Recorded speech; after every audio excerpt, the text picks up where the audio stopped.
YouTube, it's Petey Two Finger, and this video, just a few things quick here. So my Cork 45 is the guitar that I keep this at arm's length. I more recently put some Fleor pickups in here. They are, I think these are the Alnicos. Yeah, these are the Alnico humbuckers, and it has a coil split. So it had a 33 microfarad or a 0.033 microfarad, a 33 nanofarad, and I removed that. It was like a chiclet, like a red chiclet, and I think those are called mylar. Now, the type of capacitor really doesn't matter. The thing about the orange drop is they look cool and they're accurate. So if you have an orange drop capacitor and you take your multimeter and you test it, if your multimeter has a capacitance test on it, it'll tell you the exact amount of capacitance in the part. And the mylar, which it looks kind of like a chiclet, a little candied piece of bubble gum, those have like maybe 15% swing. So if it's rated at a point 0.1, or let's say it's rated at a 1.0, it could be a 0.85 up to a 1.15. It could have that much variation. Okay. If it's an orange drop type capacitor and it's labeled that it's a 1.0, it's a 1.0. So the advantage to that is negligible. I mean, when we're talking about the amount of capacitance that's going to swing in part tolerances in a circuit that's a minimal circuit consisting of an RC network or resistance capacitance network, it's two components. It's the resistance created by the potentiometer, the pickup, and the guitar's cable, the capacitance in the guitar's cable. It all kind of comes together along with the value of the tone capacitor to shape the tone. And by shape the tone, we mean roll off or reduce high frequency. So the thing about messing around, when you're into guitar stuff, it's like, well, you really want to personalize everything. And I think a lot of players, when they learn about capacitance, what you will do in one case is, I'm going to increase the amount of capacitance. I'm going to put a 1 UF, or it's got a 33 in there, a 0.033 microfarad or a 33 nanofarad. Same thing, different way of looking at it. I'm gonna put a 47, or I'm gonna put a 1 UF, and then that way, when I adjust my knob, well, I can just choose to just move it a little bit, and it'll do the same thing as my lower value capacitor when it's turned all the way up. Okay. And that is not really how it works, because the value of the capacitance, the higher the value of the capacitor, the more it cuts into lower frequency ranges. Okay. So if you have a smaller value cap, it's just going to be shaving off the top. If you have a higher value capacitor, like a 1 microfarad is a lot, it's going to cut through all your high frequencies and some of your mids. And when it comes to a guitar, most of that information is in the mids. And if we start chopping off the upper mid frequencies, well, that's what when they talk about disappearing in a mix. So the idea of playing with your capacitor value is really depends on the guitar, depends on the amp, depends on the pickup, and it depends on the value of the potentiometer, and it depends on the main thing is what are you trying to do with your tone control. If you're a guy who always leaves it all the way up, well, you don't need to mess with your tone cap. And there's another rumor that changing the value of the tone capacitor in the guitar will affect the tone even if you have the tone all the way wide open. And I do not believe in that. I do not believe in that. Fender sells a no load pot, and there is this other school of thought that unless you have the no load pot, you're still going to be losing highs, even if you have the potentiometer turned all the way up, which is the same effect as eliminating the capacitor from the circuit. Okay, so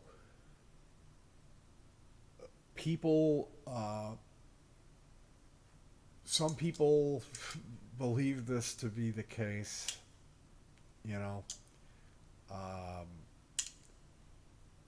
there is guitars that they sell that they have toggles where you can eliminate all of it and go straight, just connect the jack right to the pickup, and it does give you a little boost. But this is so minimal that and again, this is my opinion. I haven't scienced this so much. I have played around with it. I have. So my opinion of this is, for humbucker, a .022.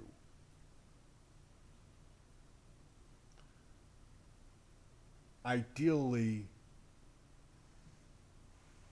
a .015 for the neck. Now, in most cases, are you gonna really be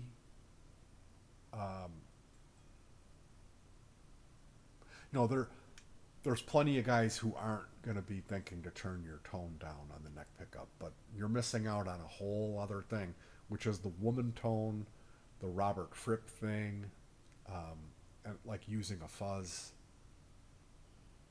So making sure that those mid-range frequencies are still intact and your upper mids.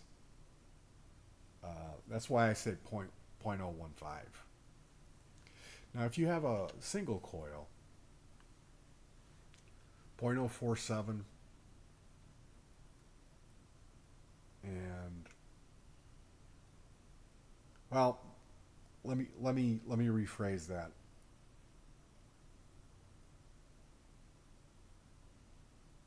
.033 here, and .022 up here for these two. And again, there's different ways of wiring up the tone control. The stock method on the Fender is there is no tone control on the bridge, and that's to me, that's really where you need it. So if you're thinking about messing with your tone controls on your guitar, I would suggest don't don't make the mistake that I did when I was younger, when I wasn't aware that the larger the value of the capacitor, the deeper the roll off will cut into your frequency range. I didn't picture that in my mind. I was thinking like the more I turn up the capacitor, the more it's going to cut. So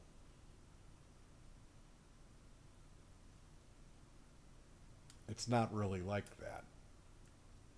So the way I would encourage you to experiment with is you run a pair of wires out of the guitar with alligator clips and then set your rig up and try it. Or, I mean, if you're handy with a soldering iron, you know, you can just take it apart, pop the new one in, put it all back together, see how you like it, and go from there. But really, the best way to do it is solder in a couple of wires with some alligator clips, and then you can clip on, and Bob's your uncle. You can figure it out. Now, another interesting thing to do is to use a push-pull pot to change out capacitors. So you can look up this wiring that can give you another option to have another capacitor to wire it that way with a push-pull pot. Or, you know, you can add another toggle. There's different ways of doing it. But as far as the values go, really what you want to do, there's a number on the side of the capacitor. It's pretty clearly written. So you can write that down and then type that, not like, let's say it'll say 233. Well,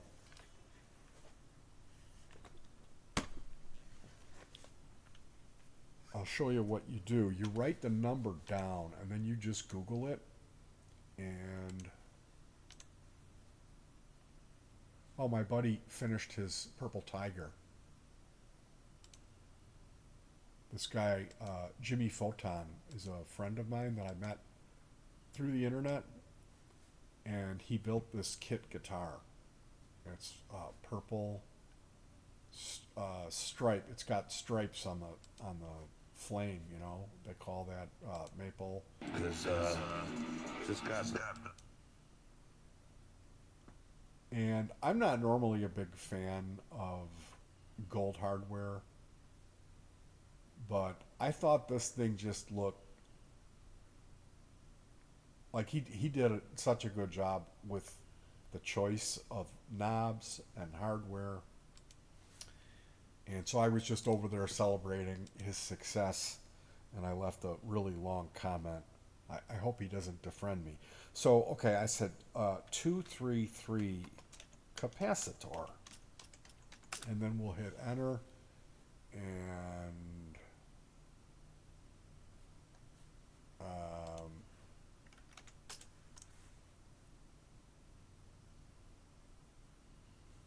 what is the value of a 223 capacitor?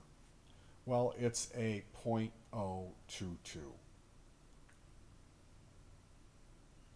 And my recommendation, if you're going to alter your and again, this is just my recommendation. If you're a gain guy, if you're not playing clean guitar, you're not playing jazz, because like jazz, they want to roll off a lot of treble. But like if you're a red-blooded American young man playing your guitar through your giant muff or whatever dirt, metal maniac pedal, take a look at what's in there. It's probably if it's a Strat, it's probably a 0.47, and if it's a Les Paul, it's probably a 0.022. Take those out, put in a 0.015, If you got humbuckers and 500K pots, if it's a Strat with 250K pots and single coils, and there's a .047, put in a .022. If you can find a .033, that's in the middle. That's Goldilocks. But what that's going to do, you can actually start using your tone knob if you were one of these guys that never turned it down.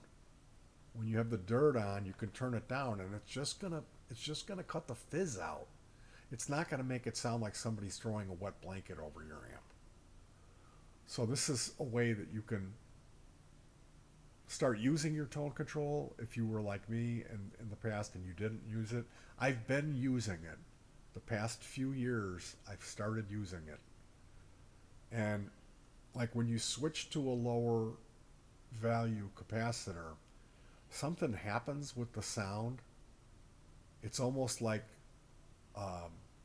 instead of just shaving off the highs, there's like some roundness that becomes more apparent on the higher strings, which is really pleasant. It's not a, you know, for distortion, we're always trying to kind of get rid of the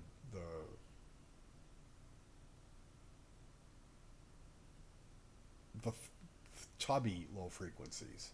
This isn't that. It's pleasant. It's very pleasant, especially if you're more lower gain or clean guy. You'll really be able to hear that and appreciate it. So, another tip, there's a guy named Roy Buchanan, and if you don't know who Roy is, there's a PBS special that's called The Best Guitar Player You Never Heard of, or something similar.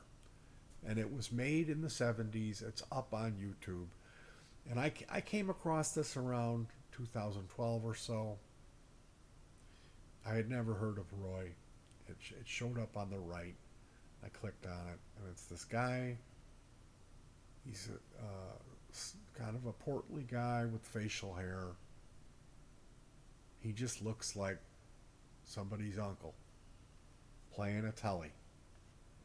And he starts doing tricks. He's detuning, and things are kind of going side. And then he's doing it's all magic tricks. And he doesn't, like his pedal was a metal folding chair. He didn't play through any, he just had a cable. He would take this Fender amp and point it with the speaker facing the metal of a folding chair. And that gave him some kind of tone, did something. Because he has a definite thing going on, and I firmly believe that folding chair is part of it. It's baffling. It's bouncing the sound off of this metal, and it changes the sound enough that you can hear it. I swear to God. But because I had never heard tone like that listening to Roy Buchanan. It's really something. He plays some originals and he plays covers. He does Hey Joe and some other songs that you'll be familiar with. Now, one of his tricks that he would do is he would wrap his pinky around the tone control, and he would be doing wah-wah effects with the tone control. Now, I haven't experimented with this yet, but I've heard on the Telecaster the way that you get that. It's a 1 mega ohm potentiometer and a .015 tone capacitor. Okay? And you don't have to go and buy the orange drop. Okay? You don't have to do that. It's pretty much whatever is going to fit in your guitar. You don't want to get the ceramic disc capacitor. Those are the most affordable ones on the market, and they're little roundies, and they'll have the number written on it with a line under it. and two really thin leads coming out of them. The ceramic disc capacitors, I've heard people say they're microphonic. I've heard people like um, they're not rated for enough voltage, I believe. Like I've heard people say, "Oh, you need a 200-volt orange drop." Well, that's nice, but it's going to be expensive. It's like a $12 capacitor, and it's also like, you know, as big as a baby Ruth. It's huge capacitor. So as you can see, what I have in mind right in here, there it is. There's the orange drop. And I put that in today. It's a 0.022 capacitor. And the only reason that I'm putting an orange drop in there is because I do a lot of Craigslist and online auctions, like just snooping around and looking at gear. I have a back injury. I live with chronic pain. It's hard for me to get around and walk. So I'm here on this couch. This is why when you see me leaving a comment that's 4 pages, I'm lonely. I don't get out much. So I do a lot of this Craigslisting, and I don't really buy a lot. I just like to look at like basses, guitar pedals, PA cabinets. You know, it's usually overpriced. And I'm always looking for that like free or here's an amp, it's blown. Maybe you can fix it. And I've like been able to do that, like, replace a bunch of blown components, op amp ICs and capacitors. This thing took a lightning strike and it blew out all. There was like 8 op amps I had to replace, and it was like a Fender J.A.M, like the worst Fender amp. Had like push button, like preset EQ, like this thing. Oh, anyway, I forgot about that amp. I should use it. It's not. It's got a bright. It's a Fender amp. Anyway, this dude had a PV amp chassis free. So I called him up on the thing. I said, "Hey, does this have the speakers in it?" Does it have the speaker? He comes back and he says, "No, but I got another one that has a speaker. But if you come, you'll have to take all of the stuff I want to give you, which it will be a carload because I'm moving out of state, and that's why I'm trying to get rid of this stuff." So I drive over there. I meet the guy. He was friends with a guy who I knew, a bass player who's 5 towns over, almost in the city. I said, "You know Danny Gomez?" He goes, "Yep." I go, "You know Pistol Pete?" And then he lit up. And I start telling him how we played open mic with Pistol Pete, and he loved us. He loved my wife and I have a duo. And how kind he was, and I'm just getting to know the guy.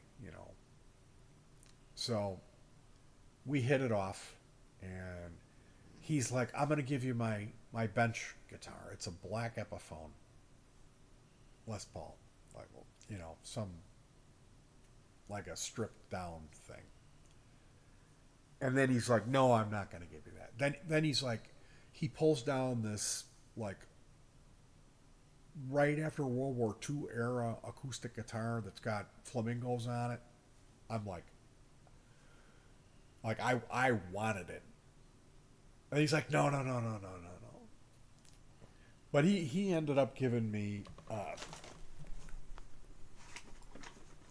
he gave me a really weird wah-wah shell, and then he gave me this NS2 that works. He's like, "I don't even know about those pedals," and it worked. He gave me the box full of orange drops. It was pieces of circuit board that were cracked off, and they were from an old like Lowry organ, all these orange drop capacitors, and they were it was labeled 100 volts. So the point about that is 100 volt capacitor is fine for a 6 string guitar. But when you start getting lower voltages, there's peaks in the sound, especially for bass guitar. You're going to want at least 100 volt. But yeah, this guy, he gave me that PV, and it had these metal, or they might have been aluminum, original, like really old PV knobs that had set screws. One of the set screws was stripped. I had to drill it out off camber and then pick the piece out, the half moon piece. And I managed to do it. And I had another brass set screw that was the same thread and everything. And those knobs are beautiful. It had a little piece of a cable, the one that comes down to plug into the for the speaker, and it had a Switchcraft 90 connector on it. I was like, those are my favorite connectors. And I mean, this one was old. And I love stuff like that, you know, like that's worth like $50 to me. That just that connector. It's so he gives me his bench speaker with the Celestion 12 in it. Then he's like, and I'm gonna give you this. He gives me a handmade JTM 45 amplifier. I got this thing home, and like it's handmade, but it's beautiful. Like it's really nice. He's like, I don't even, you know, like the last time and like everything was dimed on it. So I plugged this thing in. Of course, I turn it down, and the tone that came out of this amplifier, I had my Strat on 4. So what's going to be coming up here is I built another pedal board, which is just 3 pedals. It's a buffer, a JFET buffer. It's a ZVEC super hard-on, which is a bright or glassy booster that gets a little gritty when you get it past noon. The other side is a clock of tone 50, which is like I removed the clipping diodes out of it, so it's just kind of like a clean boost. And then the middle pedal is an EP boost. And then the last pedal is a Clark Gainster, which is an op amp with clipping LEDs or clipping diodes, but it uses all tube amp parts like paper and oil capacitors, large carbon comp resistors. And then today I did some P2 finger special woodworking in the kitchen, and I built another pedal board that's going to accommodate 2 tiny pedals. It's going to be a real small little pedal board. It's a clone, which is called Mosky,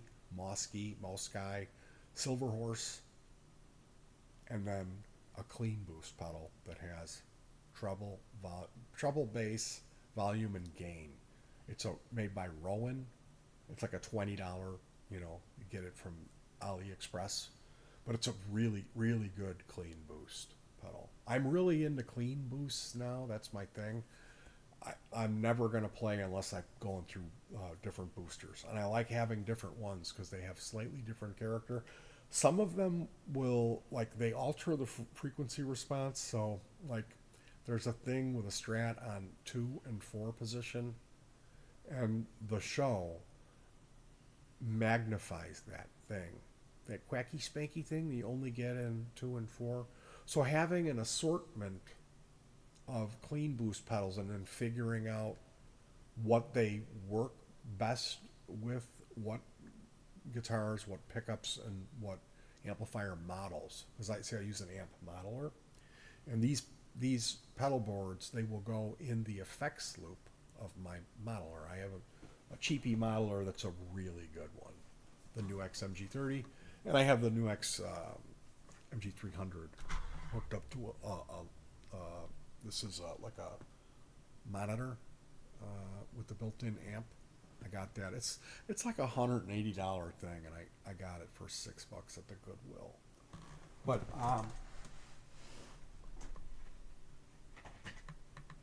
here's the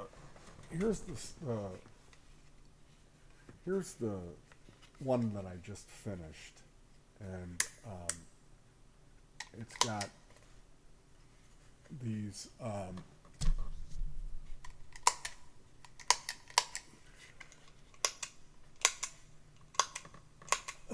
it's got light 'em up rings. So this one has a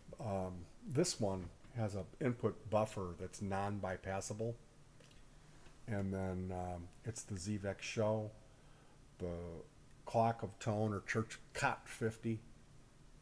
I think that's Catlin Bread boutique pedal, and it might be an Electra distortion clone. There's this Electra distortion circuit they used to build it into the guitars, and it's a really good. And again, it's not a metal miser. It's not for. This is much lower gain. You know, that's the thing. You know, when I was a kid, I used to play through a Big Muff, and I ran an EQ and scooped the mids, and like I'm really kind of getting away. Like I still like high gain stuff sometimes, but yeah, this is that EP booster, and this is a great circuit. It's just like a PN222, I think, or is it a 2N5088 or the 89, the low noise version of that transistor. But the stock version of this pedal doesn't have these switches. They're DIP switches on the inside, and you set them, and they don't really. You know, this is a bright switch and this is a fat switch. They don't do as much. But I modded this and increased the component values, so it's a more significant, but it's not like, whoa, you know. It's just right. Trust me. And so these are 18650 lithium-ion batteries. These are the recycled batteries that we use for everything. What's in a Tesla. So, yeah, it runs off of, it's fused and there's a voltage regulator. It's like 12.5 volts, and then it goes through the voltage regulator and it comes out 9. So that's the one. And then I know this is getting really long, but here's the other one. It's a buffered ZVEX Show. I really like that. Like if you need something to compensate between a guitar that has a lower output pickup and a higher out, like if you have a humbucker guitar and then a single, and you need to volume match them, you can use this pedal. But it has a buffer that you cannot bypass. This is a Timmy. It's a K-Line Pure Sky that costs $26 shipped, and it's a Timmy. And I don't know about this. Everyone loves Timmy. Is that a South Park thing? I don't know. I don't have TV, but I bought this, and it like they have videos that claim it's the best overdrive in the market. It seemed more like a high gain distortion. It has a lot of distortion on it. And that's not what I bought it for. I bought it thinking it was more like a tube screamer, light, like less gain, but it's. So we'll see. We'll see how this works out. And then these are those knobs I got from the amp builder guy. There they are. And this is a Rev G3, which is an amazing distortion that has a 3-band EQ and a switch that's labeled anger. It has 3 settings: red, blue, and off. And that's basically like the fizz. I keep it off. And it does some, it throws your low end in the toilet and boosts the mids. And in conjunction with the modeler with like a slightly higher gain, like we cover rumble, and man, I had such a hard time trying a 8-link Ray's Magnatone 100 watt. That's what he was using, wasn't it? Or something similar. You know, it wasn't a Magnatone. I'm trying to think, because that was Dwayne Eddy that used the Magnatone. But that tone on rumble is really distinctive, and I went through everything. I had to get a select impulse response that was a it was a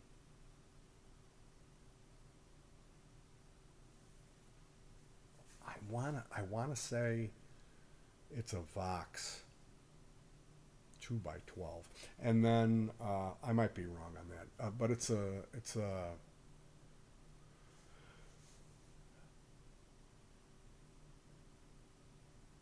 Bassman amp model or similar Fender, and then a Rat with all of the distortion turned almost all the way off.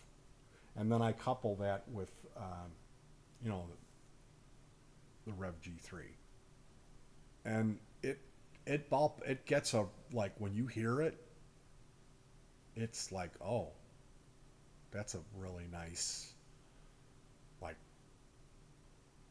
vintage distortion sound. But then when you listen to rumble, it's like, yeah, it's not it. You know. Anyway, I wanted to show you this. This is a mini amp that I built out of scrap wood and a little box I got at the resale store. So it's got a chicken head, a 10 millimeter LED. Here's the input, and then there's a speaker output. It runs off a single battery, and it's what's inside of here. I need to put a JFET buffer in here, but really, I always run something in front of this that's buffered, so it's like, do I really need to do that? These amps that I build are not tone machines. I get the tone from amp modelers. I have a bunch of amp modelers, like emphasis on a bunch. None of them are expensive, but some of them sound really good. I've got two that are just unbelievable. And then I got two that are, some of the models are good, some of them are not so good. But this is a Class D. It's a little tiny, like postage stamp size thing. I think this is rated at 3 watts. You see it in there? The amp.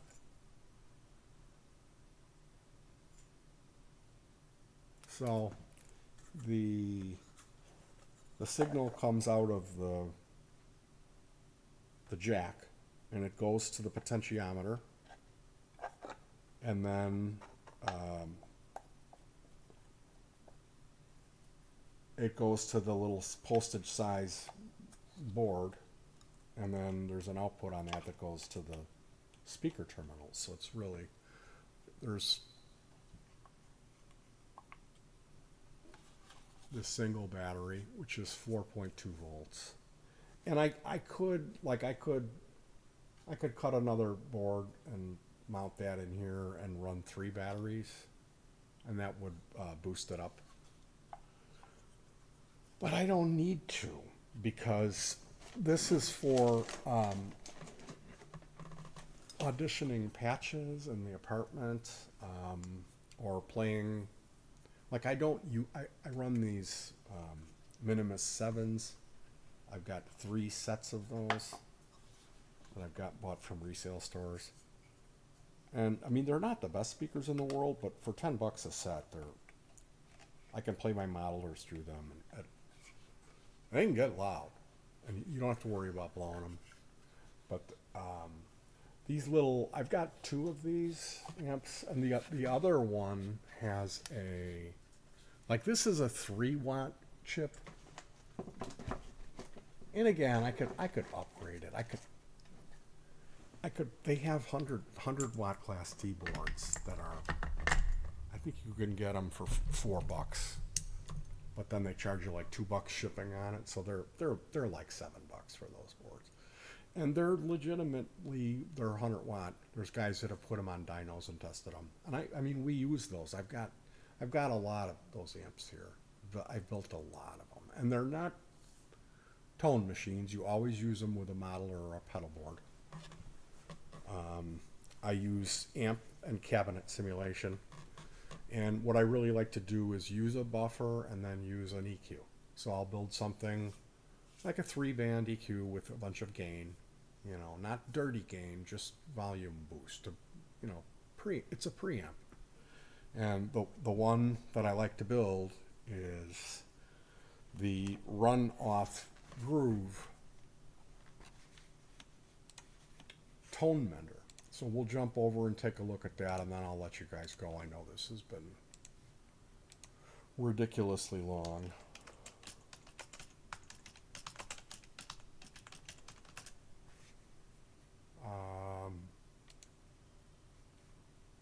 Yeah. It's got this mid-shift switch. There's a volume, bass, treble, and mid. So it says here you can get classic Fender, Marshall, and Vox responses. And I'm running any 5532s in mine. And I usually run this with the mid shift on high. I like it really bright. I have it like 3, and noon with the mid shift on. That's how I like to run it. So, and then that again kind of goes back to my theory about not using such high value tone capacitor in your guitar, but actually using the tone control. Because I think a lot of, like, when you start playing guitar, do you ever touch your knobs? And when does that change? For some of us, never. Anyway, you guys, thank you for joining me on this one. Oh my God, did I really make a 40-minute video? Well, if you watch the whole thing,